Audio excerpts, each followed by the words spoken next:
Now, Trent, I saw they had a Nintendo Direct. Nintendo Direct yesterday. Yes. It went woke. Well, Nintendo went woke. It went woke?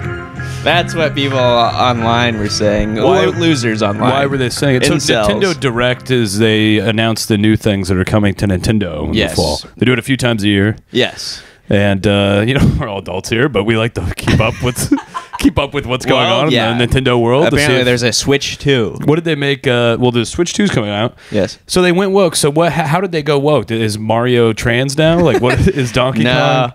No, gay? Nothing that egregious. But people online were upset because there's a new Legend of Zelda. One of my favorite franchises. One of our favorite franchises. Yes, the Legend of Zelda. Franchise friend of the pod.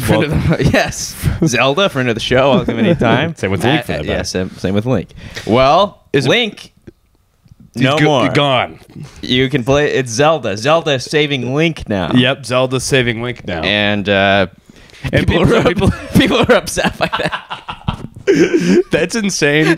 The people are actually mad about that. Yeah. Because if you looked at the footage of the game, like the trailer, it's a game for babies. Yeah. Like it's not like the adult Zelda games, which they make like two styles of Zelda games: the serious adult ones that even really are not that serious, but then ones that are fully for toddlers. Yeah. And this one is like cell shaded. Everyone's a cartoon character. Like it looks like Harvest Moon. Muppet Babies. Yeah. It's for 8-year-old girls. Yeah. But no, they're not allowed. They're not allowed to have anything. Grown 36-year-old men are they're upset by screaming into their laptop. Bullshit. You can't play as a woman. The game's called Legend of Zelda. Oh, wait. Yeah. Well, that's the thing. I always thought Zelda was the guy when I was younger. Same. Right. Common mistake. Right. And then, the game Metroid? Metroid, also a woman. Yeah. Oh, well, boy, when 8-year-old me found that out, I was pissed. I was pissed, too. I found out that Metroid was a woman the same time I found out Freddie Mercury was gay, and all of my preconceived notions of gender stereotypes. It was growing pains for me. I had to realize that... gay people can rock and roll and women can kick ass. Right. And I still believe that. Always said that. We always said that, and I still believe that, and I know that to be true thanks to Nintendo and Queen. Exactly. But some guys, some people don't accept that. No, they're not as progressive. And most of them are our listeners. Most of them are our listeners, and we're glad to have them. Honestly, just to have any listeners at all. Yeah. But yeah, so wow, you can play Zelda now. Link's gone. I think it's a fun change up. I like it. I support it. Yeah, I don't see anything wrong with it. I'll probably be getting it, maybe used. Probably might get a used copy. Probably won't buy a new. No. Yeah. You can't do That's the way I'll show my slight discontent with it. I'll wait a few months. I'll give it a wait. Yeah, I'll give it a wait and buy a used when the chicks return it. The chicks get bored and return it. Because they love to shop, they love to buy things, and they love to return things when they're done with them. All they do is return. Every time I talk to Sarah, she's like, I'm going to return something. That's all they do. That's 100%. They love to return things, and I've never returned things. I've never returned a single thing in my life. I couldn't imagine going to a place just to give something back. Nightmare. I'd rather keep it forever and never use it. I order all these costumes on Amazon for my sketches, and I go, the beauty of it is I can return all of them. I've never returned a single one. I've got a cop outfit, a nurse outfit. Yeah. I've got a baby doll that I need to get rid of. Put those to use. That's what I'm thinking. Oh yeah, well, you don't need to return those. Hold on to them. Anyway, return if you do, especially with Amazon, you return things. They just fucking throw it in the ocean. They throw it in the ocean. Yeah, we read the article. They throw it in the ocean. They light it on fire and they shoot bullets at it. It's crazy. It's like a complete waste. Did we do an article about that? I don't know if we talked about. I just talked about it. Yeah, we saw it. Yeah. It's like crazy what they do. Yeah. They put it in the Pacific Ocean. They airdrop it onto the Great Pacific Trash Pile, and then they actually squat out the window of the airplane and take a shit on top of it. Right. It's crazy what they do if you return it. And something tells me that's not the only time we'll be mentioning Amazon today. Oh, is that right? That's correct. Yeah, last note on the Nintendo Direct. Yeah. So the Zelda game is clearly for babies. Sure. But they also announced a new Mario Party Tropical Island Resort. Really? I didn't see that. Which in Mario Party is for adults. So Mario Birthday parties for adults. I'll be getting that new. It's for grown men to play with their roommates. Yeah, with their adult roommates. It's for grown 33-year-olds to play with their adult male roommates in their rental apartment. Yeah. Well, Trent, do you want to tell the folks at home who may be new to the podcast what we do here? Well, I would love nothing more, Joe. This is the Echo Chamber podcast with Joe and Trent, the only podcast where two comedians read the Wall Street Journal because one of us gets it for free from work. And Joe, would you like to give us a little rundown of these stories we'll be covering today? I'd love to, Trent. So speaking of video games, GameStop. Yes. Bear returns despite losses. The guy who shorted the stock. GameStop, yes. Now, we've heard that the stock's gone up, but the guy who was shorting it to begin with, he's back. And he's shorting it again. The Reddit guy. No, not the Reddit guy. No, the guy who... The Wall Street guy. Wall Street asshole. The old money guy. Old money guy. He's back shorting it. Wow. He thought they wouldn't notice. He didn't learn. He can't learn his lesson. They made a whole movie about it. Yeah. He never learns. They never learn. Well, Joe, you're familiar with the new concept of telehealth. I'm afraid that I'm vaguely familiar, but I don't think I'm as familiar as I'm going to be. Well, some telehealth executives have been charged with fraud. It's hard to believe that something like fraud would occur in something called telehealth. Yeah. That's crazy. Yeah. Well, speaking of Nintendo going woke, there's also a backlash to the woke movement happening in corporations all over the world. Anti-woke activists pressure corporate boards. Oh, wow. We'll learn a little bit more about that. Interesting. Well, we mentioned it before, Amazon. They have a new ad model. It's putting pressure on Netflix. Oh my god! Oh my god! The edge of my seat. It's the battle of the beasts. Well, if you thought the job market was hard for you, imagine how it is for autistic people. Pretty hard. Sure. But it's getting a lot easier because tech people realize what a perfect employee an autistic guy could be. Wow. Okay. Tech firms hiring autists. Tonight. Tonight at 6. Tonight at 6 on Echo Chamber. Autistic people. Oh, wow. Well, I have two things. This is if you pickleball. There's a pickleball ambassador. He's been hit by scandal. The pickleball ambassador? Yeah. And we'll also be getting a little visit from our old friends at Pepper and Salt. Oh, Pepper and Salt! Great. I've got a feeling we're in for a hot one here. I can't wait to hear from Pepper and Salt. Yeah. Well, this trend is from the Wall Street Journal. Oh. GameStop bear returns despite losses. Short seller Andrew Left can't stay away from GameStop. Wow. And the short seller is the old money Wall Street asshole. Sure. Basically what short selling is, you're betting on the company to go out of business. Andrew Left. You're gambling on the company to fail. Yes. And his bet at the video game against the game retailer 3 years ago unleashed fury from GameStop devotees. Yes. They ordered dozens of pizzas to his house after midnight, hacked into his social media. That seems like a nice thing to do. I don't really know. They hacked into his social media accounts, shared his personal information, and texted threats and profanities to him and his children. That's pretty mean. Yeah, I don't know if I don't support that. I get, threatening his children, but not him and his wife. As amateur traders banded together to push the stock higher, he closed out his position at a 100% loss and vowed to stop publishing short-selling reports. Now, the founder of Citron Research, doesn't sound like an evil company at all, is shorting GameStop once again. Oh, wow. Keith Gill, who helped direct the world's attention to GameStop a few years ago. That's the Reddit guy. That's the Reddit guy. Reemerged on X, formerly known as Twitter, in May, sparking a trading frenzy in the stock. Left opened a new short position, covered it, and made some money, he said, after Gill on Sunday shared a screenshot showing he owned 5 million shares of the company. Left shorted GameStop once more. They're at an open battle. Mexican standoff. A Mexican standoff, but on the web. The World Wide Web. The Mexico of the future. Lawless. Exciting.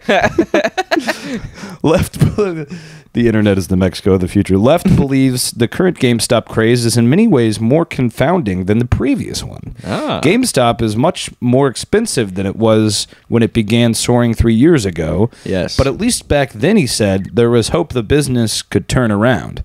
Now it's done. Now it's all but done. Yeah, I haven't... We've been in a GameStop a couple of times. We're the only people that were in there. The only people there, and boy, did they really try to seize the moment. Yeah, they really. Yeah, it was still one of the craziest experiences of my life. Was trying to be upsold on the GameStop membership from that guy. Yeah, who I said no to maybe 6 times, and then I just had to stop talking to him. And then he kept pitching the GameStop card. I gave him the silent. It was absolutely insane. Yeah. I was shorting GameStop myself that day. I was like, I've never given anybody the silent treatment like that. No, maybe in my life. Crazy, and he wouldn't stop. He wouldn't stop. Quote, it makes no sense, Left said in an interview. Everyone knows the stock's extremely overvalued. Well, yeah, how about this? Fuck you, Mr. Wall Street. GameStop to the moon. This time, Left hasn't made a big deal about the bearish bet. He declined to disclose the size of his current short position, but said it compromises a small part of his overall portfolio. So he's it's nothing. He's this is just something. Chump change. Chump change. He learned his lesson from 2021 about making large bets against meme stocks. Ugh. Quote, it's a cult stock. You don't do that on cult stocks, Left. Don't try to act hip to everything. You're just a slimy fucking short-selling Wall Street prick. Yeah. And you still are betting on this company to lose. Yeah. Don't act like you give a shit about meme stocks and appreciate. Everybody Pulp knows. Fiction's a cult classic. You don't talk about Pulp Fiction like that. Well, short interest in GameStop, or the portion of available shares sold short, picked up this year, but remains a fraction of the 2021 highs, according to FactSet. The sequel is never better. The sequel is never better, especially with video games. Yeah. GameStop shares up around 80% this year. Short sellers are sitting on hundreds of millions of dollars in losses in 2024. Gill's return has sparked seesaw action in the stock. Left believes GameStop trading frenzy shows that the U.S. really is a nation of gamblers. And that's all it is. I would agree with that. I would agree with that, too. He is also a gambler. Yeah. Well, he's part of the nation. It's just one more stock. It's an outlier, he said. At the end of the day, you have to respect the market, which he pretends to do. But speaking of gambling, Joe, did you hear that there's going to be a casino in Times Square? Oh, my God. That's like the final... The last thing we need. That's the last horseman of that just being like opening up and like hell. A pit to hell. It's a portal to hell. It's a portal to hell. The Times Square is one of the 7 portals to hell. Yeah, it's terrible. There's that scary church in Western Kansas, and then there's Times Square. A casino is just... It's going to go back to what it was in the 70s. There might as well be chaos. Throw hookers in there and fucking... Well, now we're talking. Shut down the M&M store. Because quite frankly, I don't think it's the right home for M&Ms anymore. That's what I think. Wow. Well, Joe, this is from the Wall Street Journal. The Wall Street Journal. Yes. Headline. Telehealth executives charged with fraud. My God. You hate to hear that. Well, yeah. I mean, somebody in the healthcare industry... doing something... criminal? I just can't fathom that. The founder and head doctor of telehealth company Done Global, they're done. They're done. Were arrested and charged with fraud, accused by federal authorities of conspiring to provide easy access to Adderall and other stimulants. Done founder Ruthia He and clinical leader David Brody allegedly arranged for the prescription of more than 40 million stimulant pills and targeted drug seekers, spending tens of millions of dollars on deceptive social media advertising, according to the Justice Department. I was just talking to a comic last night, who I will not name, about how easy it is to get Adderall. He gets like twice as much Adderall as he needs every month and fucking proliferates it around to the comedian community. But he was helping another comic I was hanging out with, like, he's like, oh, it's easy to sign up. You just put your name right here, you schedule an appointment, say you get distracted, and they send you a wheelbarrow full of Adderall. Yeah, well, I mean, if the people that actually needed Adderall were the only people that were prescribed, it'd be like 3 people. It's one of those things where everyone's like, I guess I get a little distracted sometimes. Yeah. I could use Adderall. Something that every human has done since the beginning of time. Yeah. It's bullshit. The executives conspired to defraud pharmacies and Medicare and other insurers, and that's the lady's name. It can get a little confusing. Pronouns, they're a little confusing. Her name is he, or is she just trying to make a point? Her name is he. Not only are my pronouns he, my name is he. And others at the company allegedly made false claims about Dunn's prescribing practices to pharmacies in order to get prescriptions filled. The government also accused he and Brody of obstruction of justice. Oh. The startup collected more than $100 million in revenue.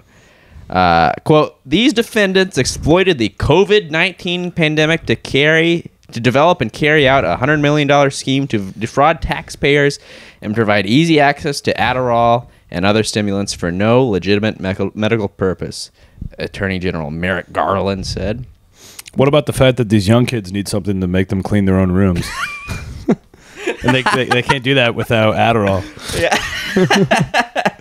Well, it doesn't really get into that. As bad as Adderall is, yes. It is bad. At least it makes people a little productive. It's a terrible thing to be addicted to, but it's not nearly as bad as the opiate crisis. Right. I say give these guys a break and crack down on the opiate people. But this contributes to it.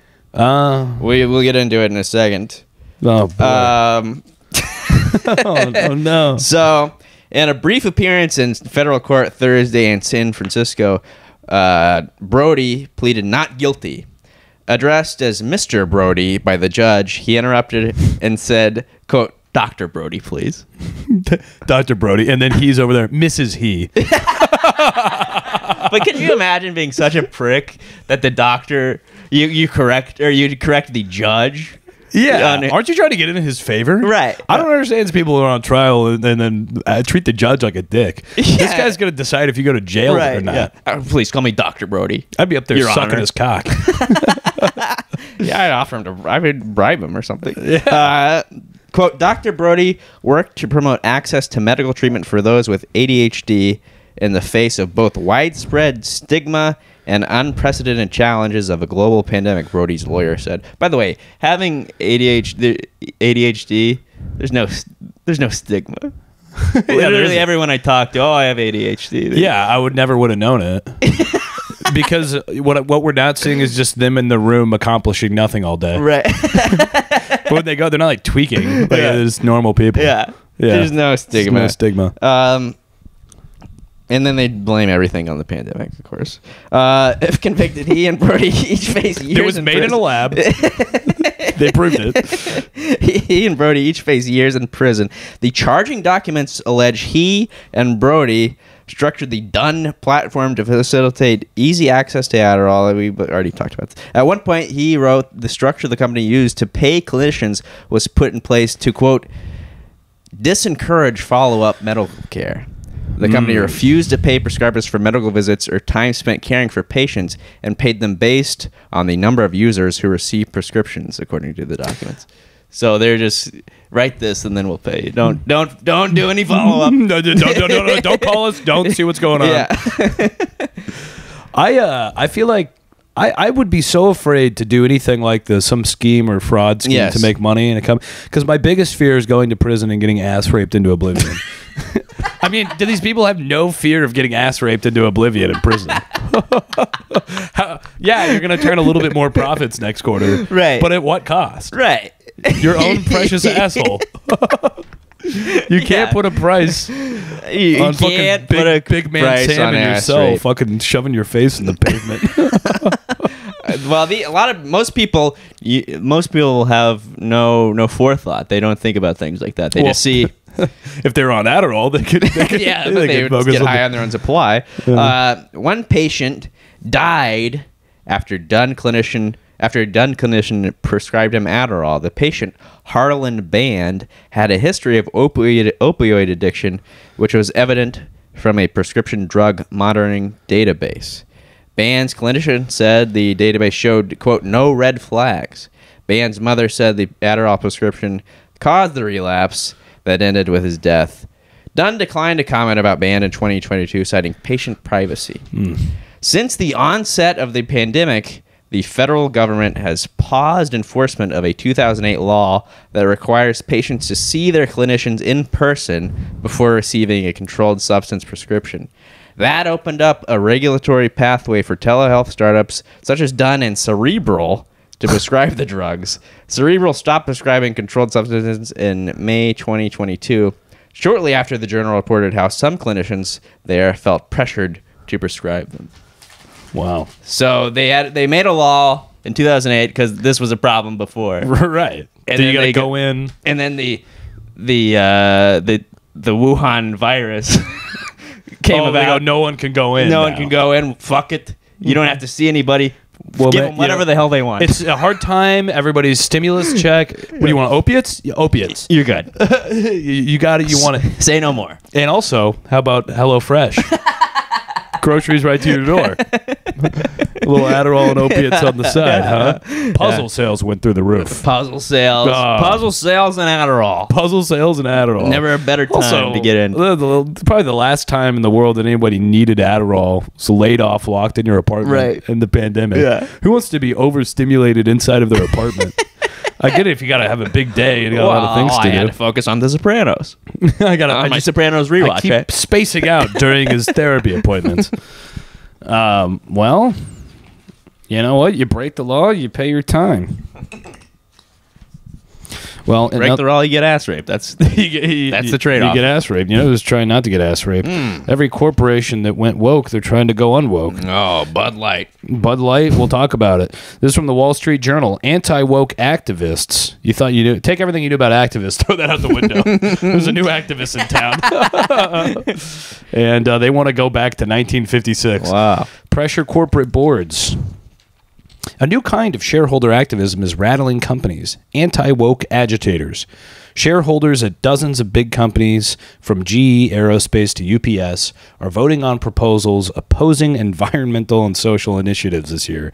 Investors backed by conservative groups are suing Target and other companies for their progressive stances.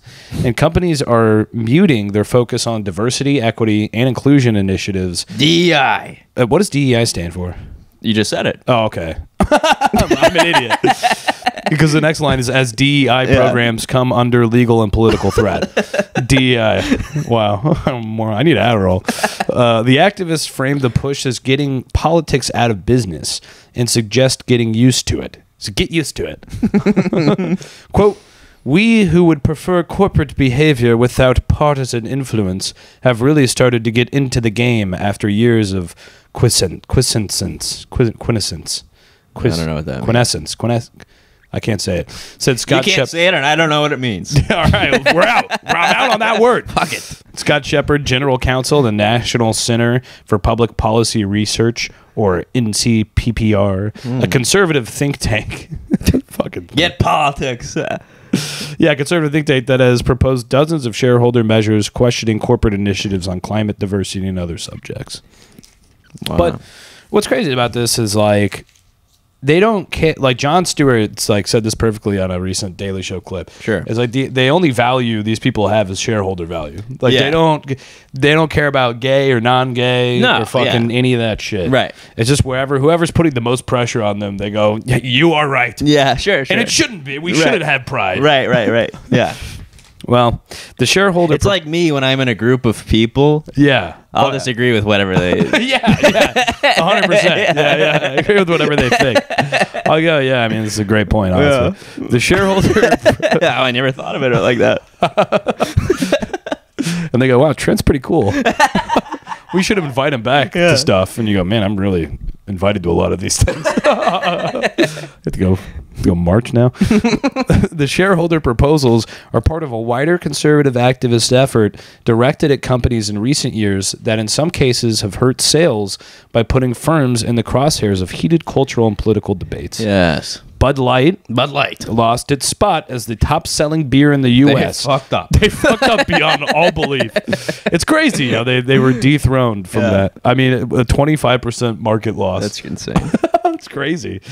after controversy over social media promotion with transgender influencer caused a boycott from some shoppers. Yeah. Target sales fell last summer after it reduced its Pride Month merchandise displays amid criticism, offending both supporters and detractors. So people who were pro-gay and anti-gay said, enough with this pride shit. Nobody wanted it. Yeah. Stop having rainbows all over the blankets inside of Targets. Yeah. Gay pillows. What are you talking about? Target also faces a shareholder lawsuit regarding the Pride collection. I guess they're getting sued over it. Jesus Christ. I know. And now they're going, if you go to Target now, no Pride to speak of. No, everything's gray. You wouldn't know it's June in Target. It looks like January at Target right now. Yeah. They'll arrest you if you're gay and you go in there now. Yeah. But it's crazy how quickly they all waffle. It goes to show they truly care about nothing. I mean, what? No. Yeah, they should just be apolitical because it really doesn't matter. They're just trying to suck money out of your pockets. Forget about bottoms. All they care about is their bottom line. That's right. They're not trying to suck your cock. They're trying to suck the money out of your pockets. As companies deal with the activists, they sometimes face backlash from customers and workers. Yeah. After Target said it would downsize its Pride merchandise, disappointed workers signed a letter to leadership, according to documents. I mean, how could you work at Target and care enough to sign, sign a letter? That's crazy. Show up to work. Come on, guys. Oh, come on. What happened? What happened to the whole rainbow setup? I got to go to work in June. I hardly know it. To sign a, I mean, how about sign a fucking petition to give yourself a raise? Right. These sick bastards. The CEO makes $36 billion a year. Yeah, that's a crazy thing to be upset about. If you work there, you're making $11 an hour. Quote, I really just want to ask, why did you cave to the haters? Said one employee in a Slack thread. Why do you think? Yeah. Money. They didn't care. Put on your red polo and shut the fuck up. Take your rainbow polo off. That was last year. Internally, leadership is trying to highlight Target's support for LGBTQ communities, according to people familiar with the situation. Negative feedback around the Pride collection, both internally and externally, is lower this year, said a Target spokeswoman. It's because the storm has cooled. Wow. So, yep, take everything you knew about corporate pride, throw it out the window. It's gone. It's done. It's done. It's over. It's done. Yeah. Well, speaking of evil corporations, this is from the Wall Street Journal, Joe. Headline, Amazon's ad model pressures Netflix. That doesn't seem very nice. No. Well, Amazon.com has thrown a wrench into Netflix advertising plans. Netflix is charging less for ads and embracing new offerings such as product placement, according to ad buyers, as the streaming company looks to keep expanding an ad business that faces growing competition. The streaming ad market was upended earlier this year when Amazon converted its entire Prime Video subscriber base to a new ad-supported version, giving customers a chance to switch back to ad-free streaming for an extra $2.99 a month. It'll never end. And they'll wait for 2 years for us to forget about that, and then we'll do it literally again. Yeah. And they go, oh, I want to go back to ads. It's another $2.99. Yeah. Prime Video's large ad-supported subscriber base means it has significant amount of ad inventory that is affecting the negotiations that Netflix, YouTube, TV networks, and other streamers are having with advertisers as they commit to buying billions of dollars in commercial time for the coming TV season. The e-commerce company is driving down ad prices for everyone, analysts and ad buyers said. So they're doing the same thing to TV what they've done to everything else. They have such a monopoly on everything. They can lower the price of everything, and then everybody else has to compete. Yeah. So they can put everybody out of business, and we all just watch Amazon sponsored TV. Amazon, I truly believe this. I think he wants to be the number one business in every sector. Yeah. So entertainment, production, delivery, groceries, media, shuttles going to space. Yeah. Cars. I mean, technology. I think they want to take over the world and install him, Jeff, as the leader of the world. Yeah, Jeff. They want to put Jeff in charge. They want Jeff to be to be the overlord of the company. Yeah, it is the most evil and effective corporation in the world. Oh, 100%. They're hell-bent. They're like, they have the same drive that like Michael Jordan had to win championships, to crush competition and like take over new sectors. It's insane. I mean, they like the amount of different shit they have their hands in is utterly bone-chilling. It's downright depressing. They're gonna take over the whole world. They're gonna live on planet Amazon. Amazon Earth. Amazon Earth. I think that might already be a thing. It probably is. Quote, earlier this year, a whale named Amazon Prime Video was introduced into the CTV pond. The media analyst Michael Nathanson wrote. What an annoying way to say that. In a report to investors Wednesday, referring to connected TV. Quote, nearly 6 months later, we are beginning to find out the impact of this disruption. My God. Netflix is asking some brands to pay roughly $29 to $35 for reaching 1,000 viewers, according to advertisers and ad buyers. A significant decrease from the $39 to $45 that it charged some advertisers last summer. That's a lot of money. Pay $30 just to reach 1,000 people. Yeah. That would add up. Yeah. Well, I like what Amazon's doing. Well, yeah. But the only Amazon show that I know of is that god-awful Lord of the Rings show that sucked cock. Yeah, they got that. Marvelous Miss Maisel. Marvelous Miss Maisel, but that's done. Well, they want the world to watch those two things. They spent, but they also, that was the Lord of the Rings show was the most expensive TV show ever produced, and it sucked cock. It absolutely sucked cock, and nobody liked it. As expensive as building the Titanic. It's putting a man on the moon. It sucked utter cock, and they're calling it the worst thing that's ever happened in the world. Well, to compete, Netflix is offering larger premium price ad packages that include allowing advertisers to integrate their products and services into certain programs. Some of the advertisers said those programs include a coming drama series about the world of bull riding featuring Tim McGraw. There'll be a lot of Taco Bell placement in it. I mean, so they're bringing down the quality of the content because they're going to pack it with product placement. Right. It's like that Madam Web movie. Did you see Madam Web? We saw it together. We saw it together, right. Sorry. I watched it 3 times. I did watch it with my brother also. Oh, yeah. And the whole thing's a Pepsi commercial. Yeah, it's Pepsi. And it's like #1 streaming on Netflix right now. It's a Pepsi ad. It's a Pepsi ad. 2-hour Pepsi ad. Right. Well, brands have long salivated over the possibility of having their products and services integrated into programs running on Netflix. Since its inception, Netflix has done little paid product integration. Advertising is even more effective when viewers see a product within a show and then see a commercial for that very product shortly afterward. It's crazy how far Netflix has gone from its original model, which is just free streaming of all kinds of content. Yeah. Or no, you paid for it, but there's no ads or whatever. Right. Well, yeah. Now you fucking pay double. You get one account. You can't share it with anybody. There's ads. There's product placement. Yeah. There's a guy fucking they're sending you fucking boxes of Pepsi in the mail. It never ends. No, it never ends. It sucks. I say, you know what I say? Go back to the DVDs in the mail. Go back to DVDs. You're making a show making fun of Blockbuster. Fuck you. Fuck you. That show sucked too. Yeah. All these shows, very rarely do they have a good show that they've made. No, I can't think of one. No. House of Cards. House of Cards. You saw that one. Yeah. Well, Amazon doesn't disclose subscriber numbers. It has said the ad-supported tier of Prime Video has an average of 115 million monthly viewers in the U.S. Wow, that's insane. That's a third of the population. Yeah. Quote, Amazon in many ways is building... What are they watching? Well, I guess they're watching like movies and stuff that Amazon hasn't made. They have like other shows. Yeah, I mean, you can rent movies on Amazon. Like almost any movie. Yeah. Honey, what do you want to watch tonight? Marvelous Miss Maisel or the new Lord of the Rings show? These are the only 2 options now. Quote, Amazon in many ways is building the killer app. John Durana. Yeah, fuck you.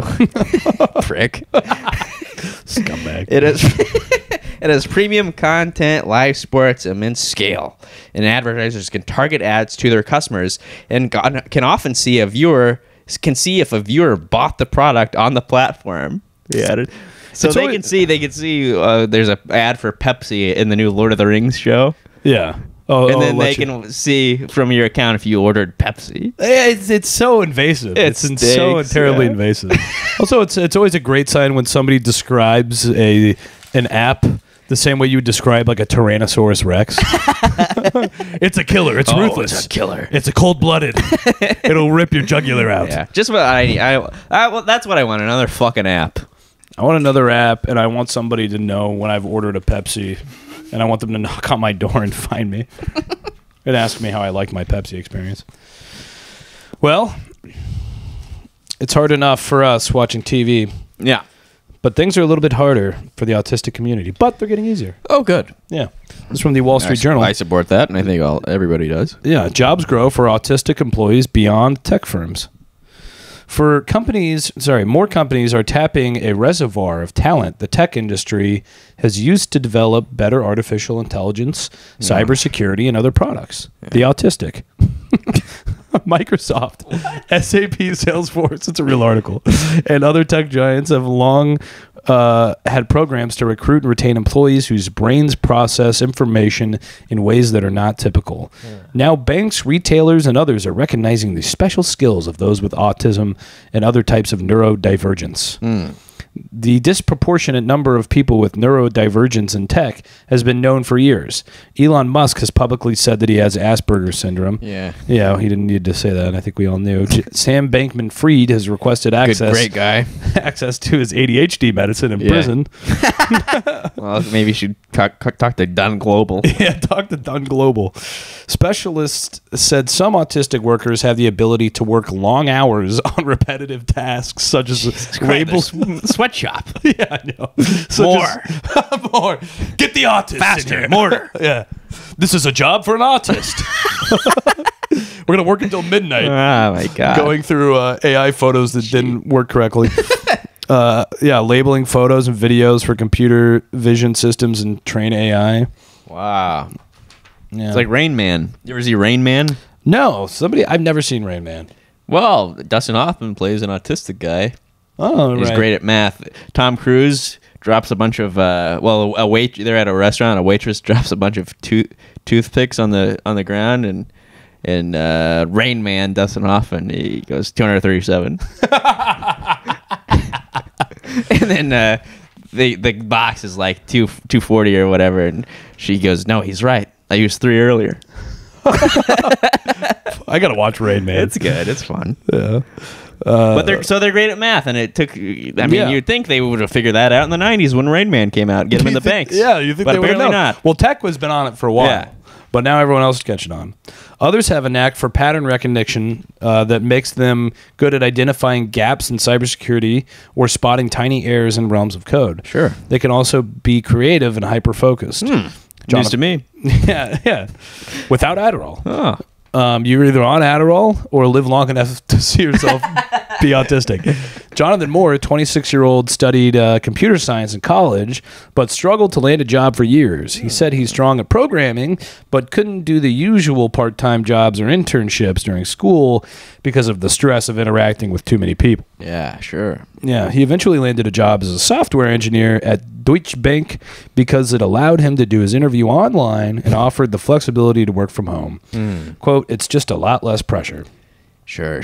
Ernst & Young's neurodivergent workforce has grown more than tenfold from 4 years ago, with most of hiring taking place in the past 2 years. This is in part because some are great at doing things like labeling for generative artificial intelligence, said Hiren Shulka, who leads the company's neurodiversity efforts. Bullshit job. Gen AI has put even greater focus on neurodivergent employees. Many neurodivergent workers still struggle to find work, though. Research before the pandemic suggests about 50% of autistic adults in the U.S. were unemployed. That is slowly changing. So get ready to see a lot more autistic people out there in the world. The grocery store, working at the bank, everywhere. A lot more autistic people, a lot less eye contact. Yeah, eye contact is out. That's going away. Well, there's new tools. See, companies are becoming more open to making accommodations and navigating the challenges that come with neurodivergent employees. Sure. These hurdles include training managers to be more communicative and creating more ways to do job interviews and meetings online. Startup Inclusively has built a chatbot for people who might not feel comfortable reaching out to human resources for help. So some of these companies have chatbot HR departments. Yeah, God. Because the pressure to talk to an HR lady would be too immense. Jesus Christ. Yeah, and it goes on. Gary Hayslip, a cybersecurity expert and father of 2 sons with autism, helped his boys navigate a more accepting job market. His younger son taught himself how to code and got a tech job. His older son took years to get employed. But a decade ago, when people would say, quote, "What the hell are you talking about? You're making excuses for your child," Hayslip said. Now, he said, everybody seems to know somebody who is neurodivergent. That's true. That is true. Yeah. And now, why do you think that is? Because honestly, and I don't want to get conspiratorial, but I feel like, this was a very small minority, like 20 or 30 years ago. Yes. Or were people just quietly struggling in the world? Well, there's probably some of that. There's probably some of that, sure, but I also feel like there's a need to label everything now. Well, there's that, but I also wonder if, because we give kids iPads when they're That's zero true, years old. Yeah. I wonder if it's developmental, where they just have autism by the time they're 12 because they've just been looking at an iPad instead of playing. Instead of going with outside the neighbors, playing with the other kids in the sandbox. Yeah. You've never spoken to another human being, but your mom. Yeah. And you've only watched YouTube. Right. I mean, if that's not autism, I don't know what it is. That's not a recipe for autism. That's true. Yeah. I'm sure the phone doesn't help. It's a combination of a lot of things that we're all doing wrong. Yeah. Well, they're going to be a bigger part of the workforce. So don't expect to be able to give them a call. That's true. Yeah. Yeah. But I say good for them. Whatever. Good for them. Yeah, I wonder if any of them enjoy pickleball, because this guy sure does, but he fucked up. Well, I think it's autistic. This is from the Wall Street Journal. Pickleball ambassador hit by scandal. I was hoping it was going to be hit by car. We can only hope. Hit by pickleball. Well, Terry Seward tried for years to recoup thousands of dollars she and her husband had lent to a fellow pickleball enthusiast.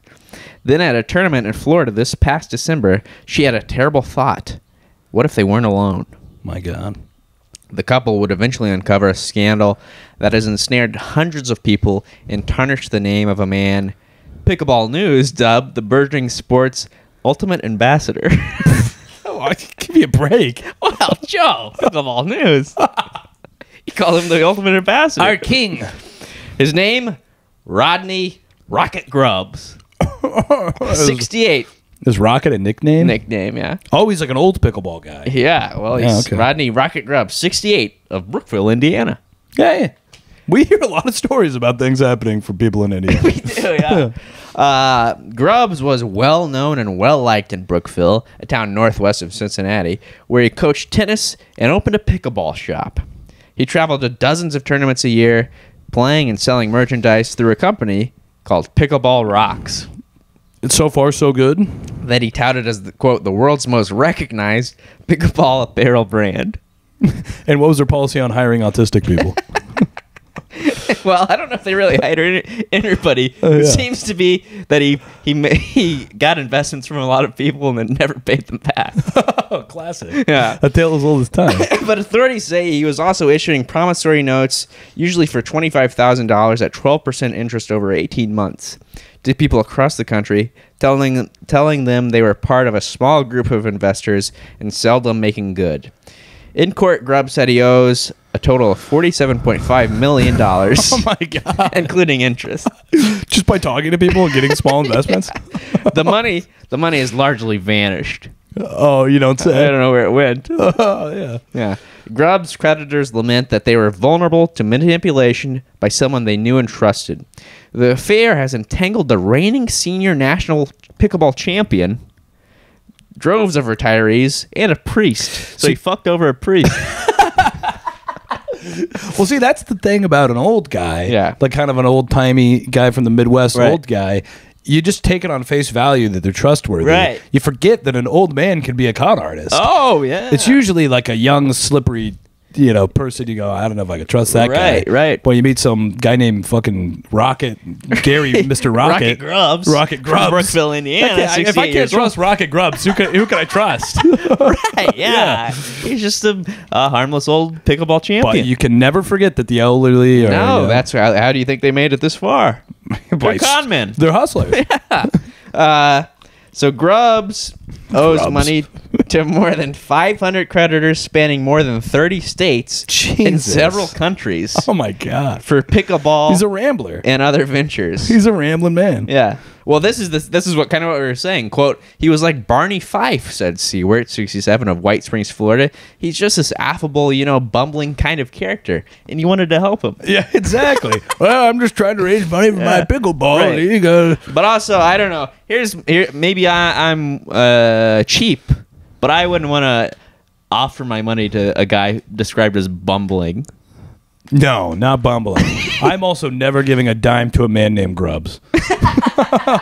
Yeah, I know. Well, Joe, Grubbs has said he never issued a loan he didn't intend to repay. Oh, well, you know what? Well. The road to hell is paved in good intentions, Grubbs. And now you're going to get ass raped in prison, sir. But he meant to pay the back, so it can't be all bad. Yeah, it's the thought, sort of the at thought what that counts. point does it become a crime to be like, well, I'm planning on paying you back? Yeah, just give me time. Give me 40 more years. I know I'm 68 years old, but yeah. But pickleball's keeping me in shape. Right. So, fellow tennis player Marilyn Hedrick, an 87-year-old retired insurance company customer representative, bullshit job, introduced Grubbs to pickleball in 2008. Quote, their instructions to me were, okay, you know everybody in town, so it's your job now to get people to play, Grubbs said in a 2021 so he's just YouTube a pawn interview. In a greater scheme. That's what he's trying to He's say. truly just, I'm just a little grub. There's vultures out there. Right, yeah. Seward and her husband, Scott, met Grubbs at a tournament in 2017. About a year later, she said, Grubbs started hitting them with his pitch. One of 6 investors backing Pickleball Rocks had decided to cash out, and he needed to fill the slot. Grubbs swore the couple to secrecy, Terry Seward said, so his competitors wouldn't know the source of his funding. The company agreed to invest so many red flags. Yeah, $25,000 in 2019. Seward said 18 months later they asked for their money back, but Grubbs said the pandemic, it's always a pandemic. It's always the pandemic. Yeah. Had cut off his access to tournaments. They gave him until September 2022 when Grubbs again said he couldn't pay. Quote, that he's like the Boston Marathon. The Boston Marathon, yeah. We just can't pay. We just can't pay. I'm sorry. Quote, that's when we started getting nervous, Seward said. At the December tournament in Holly Hill, Florida, Seward began to suspect that Grubbs wasn't selling paddles so much as investments and began asking other players about him. The first person she asked, Seward said, told her Grubbs had taken her money and she couldn't get it back. Wow. Quote, she's about to cry. And that's when I got my dander up, Seward said. My dander up? Yeah. She got angry. Seward began contacting others in the pickleball world, eventually starting a Facebook group called From Pickleball Rocks to Prison Rocks. That's the name of the group? Yeah. You probably could have workshopped it a little bit. Yeah, you could have shopped it a little bit. But that's groups that filled with people he's fucked over. Should have given the name a little more thought. She also should have given her investment in Grubbs a little more thought. Yeah. Yeah. We don't like to victim blame on this podcast. No. But days after their efforts began, their daughter, who had been acting as their lawyer, got a wire transfer of more than $50,000 from Grubbs, representing their $25,000 note plus accrued penalties and interest. Okay, so Grubbs ain't all bad. Yeah, the couple hasn't touched the money, according to Seward. Hedrick, I don't know. They don't trust it. They don't trust it? I guess. Money's money, right? Money's money.